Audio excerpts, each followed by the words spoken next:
I gotta stop looking at the side here. I keep looking at the side thing. I gotta look at the 18. I gotta remember that. Well, why don't you put a little sticker there? Yeah, I should put a little sticker there. Yeah. Hey, welcome to an episode of Lamborghini TV. Today's episode, we're headed to Uncle Jesse's house. He has the exhaust. Really? Really? This is what I got here. He has the exhaust in. Well, now you don't want it? There we go. Now you want to chime in? Really? Anyways, we're on our way to Jesse's house. He completed his DIY exhaust that we had in the last video. Doug, I know it wasn't that exciting. It was just more of an update for Uncle Jesse.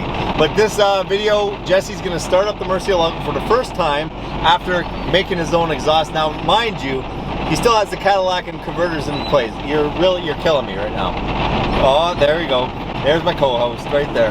But anyways, we're gonna start up the car today. Take a listen to see what a homemade exhaust on a Lamborghini Murcielago sounds like. Anyways, we're here at Jesse's now. We had our coffee, and Jesse's gonna take us through the stainless steel, straight pipe? Go ahead, Jesse. Yeah, muffler delete, I guess. So I didn't get rid of the primary cats just because I didn't want it to sound too insane. We're working on the primary cats right now. Yeah. We'll talk him into it. But yeah, he has the exhaust completed. It's in the car. But anyways, we're about to start the car up for the first time. What are your predictions of how it's going to sound? I think we're going to upset the neighbors.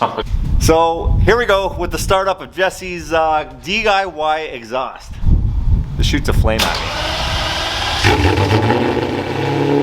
You know what? It sounds good. It does sound good.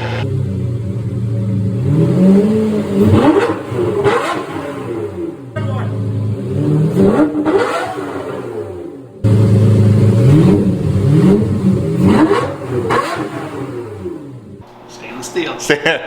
Well, we were talking about before going just all steel because nobody sees it, and he's going to put that wrap behind it. But it is a stainless steel exhaust. It sounds amazing. Twice as loud as the exhaust he had on it before. That big hunk of steel over there. That's going to be a boat anchor soon. Anyways, thank you very much for watching this video. Subscribe if you like this kind of content. We're going to see when will we get the car on the road, Jesse? Maybe another 2-3 weeks. In another week, we're going to get Jesse's car on the road. Anyways, we'll see you on the next one.